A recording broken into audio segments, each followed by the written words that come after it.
मुंड फिरी गयो। अच्छा मर्द रोज दारू पी के घरे जाई, ताड़ी पी के घरे जाई भैया। जिलेबिया वाला अच्छा ठीक ठीक ठीक आओ। अरे त काहे बोलत नहीं खमानवा गिरवले बाड़ा हो। कौन पूछले बा मुहवा फुलवले बाड़ा हो। तो हम पहले का कहिए जान हमरा में कोनो गलती नहीं थे। काट के आइल रहे धान भौजी सुतल रहे उतान। अरे सोचली कि माल गई तेलवा हो मोड़ पर। चल चल गल हवा जलेबिया पहले मिल गई। अरे तो सोचली कि माल गई तेलवा हो मोड़ पर। सोचली कि माल गई तेलवा हो मोड़ पर। चल गल हवा जलेबिया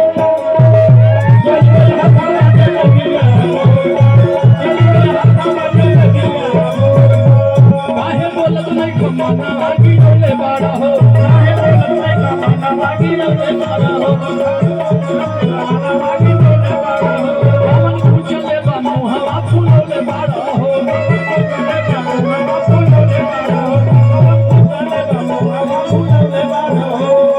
काट के आइल रहे धान भौजी सुतल रहे। काट के आइल रहे धान भौजी सुतल रहे। सोचली कि माल गई तेलवा हो मोड़ पर। सोचली कि माल गई तेलवा हो मोड़ पर। अरे तल चल गल हवा जलेबिया।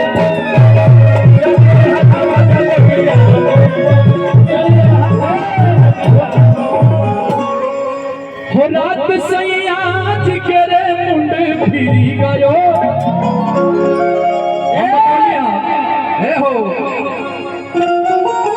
मरद के मेहरारू रोज गरिया नतिया रोज ताड़ी पियत सीजन आ गई बता रोज दारू पी के आवत।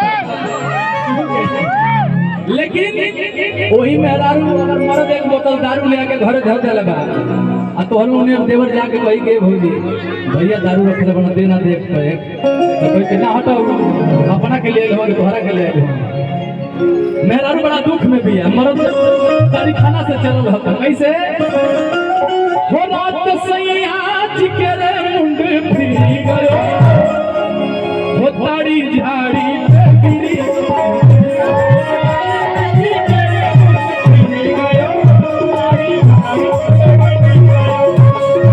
सैयाज के रे मुंड फिरी गयो।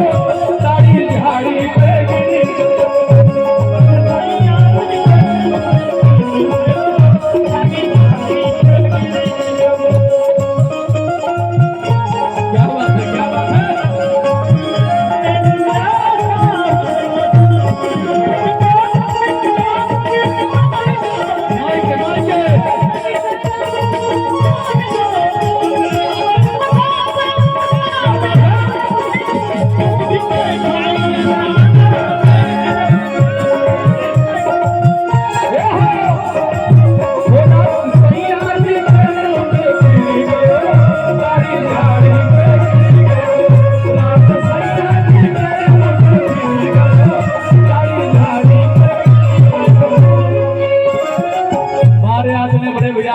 आपने क्या लिखा।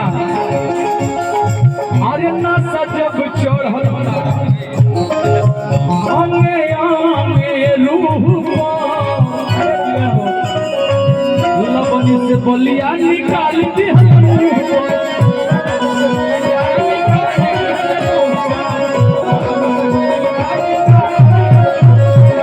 बहुत सुंदर पुरस्कार सुनील यादव जीरा जी उमरपुर के धरती से पुरस्कार सादर प्रणाम करते हैं। जानते हो नशा जब चढ़ल आगे आगे रूह लवनी से बलिया निकाल दी।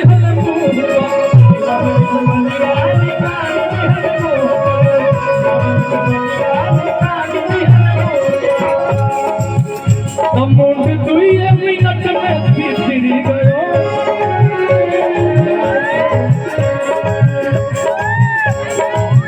मुंड दुई मिनट में फिरी गयो। और तारी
अरे सोचले उ रहले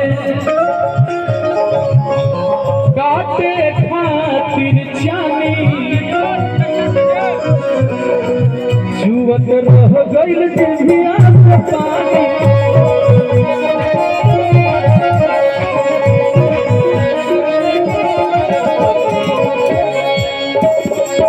सोचत रहले काटे खातिर जानी गिरत रह गइल जिभिया